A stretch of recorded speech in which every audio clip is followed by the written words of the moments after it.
हम इसके अंदर डिफरेंट तरह के यूजर्स भी क्रिएट कर सकते हैं। यूजर क्रिएट करने के लिए क्या करेंगे, एडमिनिस्ट्रेशन में जाएंगे, सेटअप में जाएंगे, जनरल में जाएंगे, यूजर्स में। अब डिफरेंट तरह के यूजर्स है ना आपके पास। यूजर दो तरह के होते हैं, दोनों में फर्क क्या है, जो पावर यूजर है, जो सुपर यूजर है, जो चैंपियन यूजर है। अब ये जो यूजर है इसके पास आपके सॉफ्टवेयर के तमाम राइट्स होंगे, ठीक है। जैसे अभी हम यूज कर रहे थे, मैं किसी भी मॉड्यूल की किसी भी ऑप्शन में जाके कोई भी एंट्री या कोई भी फॉर्म खोल के कोई भी ऑप्शन एक्सेस कर सकता हूँ। इसी तरह जो एंड यूजर है उसको सिर्फ उसके रोल के मुताबिक, role based and user strictly user के रोल बेस्ड राइट होंगे।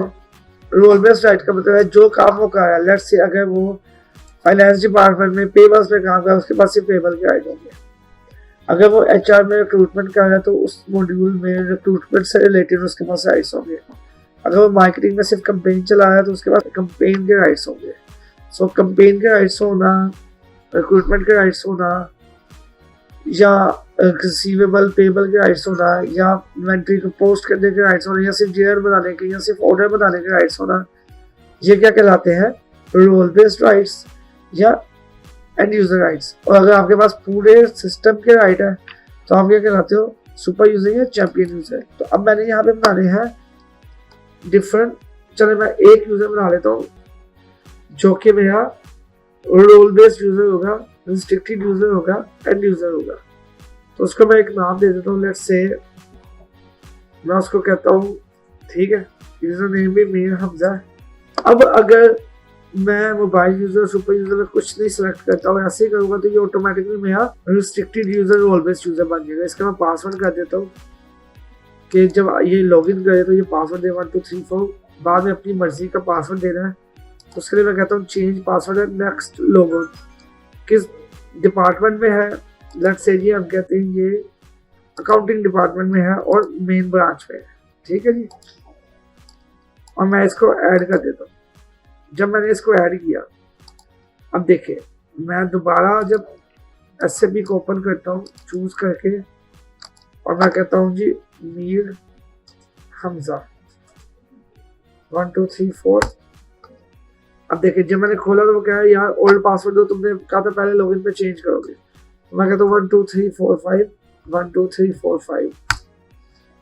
अब मेरे पास, अब देखो मीर हमजा के पास ऑटोमेटिकली जो मेन मॉड्यूल आया है, पहले तो उसका नाम देख लो, कंपनी देखो, कंपनी देखी आपने, नाम देखा, मॉड्यूल्स में आओ तो देखो डिफरेंट मॉड्यूल्स आपके पास आ रहे हैं। लेकिन ये सिर्फ वो मॉड्यूल्स हैं जिन पे वो काम कर सकता है, जो कहीं ना कहीं उसके रोल से हो रहे हैं। लेकिन अभी मैंने उसको रोल नहीं दिया, तो अगर मैं इसको किसी को खोलूंगा तो कहीं पे कुछ भी नहीं खुलेगा। तो मुझे क्या करना पड़ेगा, इसको पहले राइट्स देने पड़ेंगे, तो ऑथराइजेशन देनी पड़ेगी। ऑथराइजेशन कौन देगा, आपका सुपर यूजर। तो सुपर यूजर को मैं अभी दोबारा सुपर यूजर से लॉगिन होता हूँ एज अ मैनेजर, और मैं मीर हमजा को आपके सामने राइट्स देने लगा। एडमिनिस्ट्रेशन में जाते हैं, सिस्टम इनिशियलाइजेशन में, ऑथराइजेशन में, जनरल ऑथराइजेशन, नीचे में आता हूँ मीर हमजा। अब देखिए मीर हमजा के पास किसी भी डिपार्टमेंट के किसी भी सॉफ्टवेयर की ऑप्शन की कोई राइट नहीं है। तो लेट्स से हम कहते हैं फिलहाल एडमिनिस्ट्रेशन मॉड्यूल के सारे दे दो, जनरल मॉड्यूल के सारे दे दो, बाकी मेरे पास फाइनेंशियल में इसको सिर्फ आपने राइट्स देने हैं। क्लिक करता हूँ यहाँ पे, आप फाइनेंशियल्स के अंदर सिर्फ इसको, बल्कि फाइनेंशियल की जगह हम बैंकिंग में जाते हैं ना, बैंकिंग में हम इसको सिर्फ इनकमिंग पेमेंट रिसीव करने के राइट्स देते हैं, ठीक है। पेमेंट रिसीव करने के मैंने फुल राइट्स दे दिए, बाकी मैंने कोई नहीं दी। अब मैंने इसको क्या किया है कि वेरियस राइट्स दे दिए हैं बैंकिंग के, जिसमें हमने पेमेंट रिसीव करने के राइट्स दे दिए, और बाकी मैंने एडमिनिस्ट्रेशन के और जनरल के फुल राइट्स दे दिए, और मैंने अपडेट किया, ओके किया। अब जब मैं दोबारा मीर हमजा के लॉगिन से लॉगिन होगा चेंज यूजर करके 1 2 3 4 5 एंटर। अब मैं जाऊंगा टूल बार के अंदर, यहाँ पे क्लिक करूंगा फॉर्म सेटिंग में, मैं यहाँ पे क्लिक करता हूँ, और मैं एक दफ़ा जो मैंने ऑथराइजेशन दी है उनको मैं अप्लाई कर देता हूँ। जब मैंने ऑथराइजेशन अप्लाई की, इसको मैंने अपडेट किया, ओके किया, अब देखिए मजीद उसके राइट शो हो गए।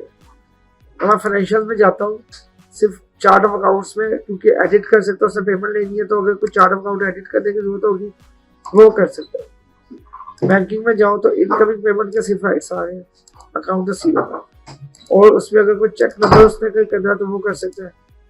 इन्वेंट्री के अंदर देखो तो इन्वेंट्री ट्रांजैक्शन में एक राइट्स आ रहे हैं, यानी जो उससे रेलिवेंट राइट्स हैं वो सारे उसके पास आ रहे हैं। So this is known as role based. अब एससीपी के अंदर आपके पास ऑप्शन है कि आप एक एक ऑप्शन के राइट्स दे भी सकते हो, ले भी सकते हो। सो जितना डीप आप इसके अंदर करोगे हम इसको देखेंगे। तो आप लोग अगर इस कोर्स को करना चाह रहे हो तो आप लोग PNY में एडमिशन लें और हम आपको इस कोर्स के अंदर ऑफर करेंगे कि आपको SAP का सॉफ्टवेयर, SAP का सॉफ्टवेयर भी देंगे फॉर प्रैक्टिकल ट्रेनिंग। SAP की खुद जो उन्होंने बुक्स लिखी होंगी, ई बुक्स की भी आपको एक्सेसिबिलिटी मिलेगी। उसके अलावा हैंड्स ऑन आपको डिटेल्स और प्रैक्टिस करवाई जाएगी। कंप्लीट कॉन्फ़िगरेशन होगी, कंपनी कॉन्फ़िगरेशन एंड इम्प्लीमेंटेशन इस कोर्स में हम इसको आपको करवाएंगे, जिसमें आपके पास एंड यूज़र ट्रेनिंग भी होगी। एंड यूज़र के साथ साथ आपके पास कंसल्टेंट लेवल की कि आपने बिल्कुल स्टार्ट से एक कंपनी को बना के उसको कॉन्फ़िगर कैसे करना है, उसमें सेटअप्स उसके कैसे डालने हैं, और सेटअप डालने के बाद इनिशियलाइजेशन के काम कैसे करने हैं, डाटा को इंपोर्ट एक्सपोर्ट कैसे करना है। ये तमाम मॉड्यूल्स जो कि मैंने आपको बताए थे शुरू में, इन मॉड्यूल्स को हम हैंड्स ऑन करेंगे और कैसे ये मॉड्यूल्स सारे आपके प्रोसेसेस फाइनेंस के साथ या आपके चार्ट ऑफ अकाउंट्स के साथ कैसे लिंक कर रहे हैं, ये सारे हम इसके अंदर देखेंगे।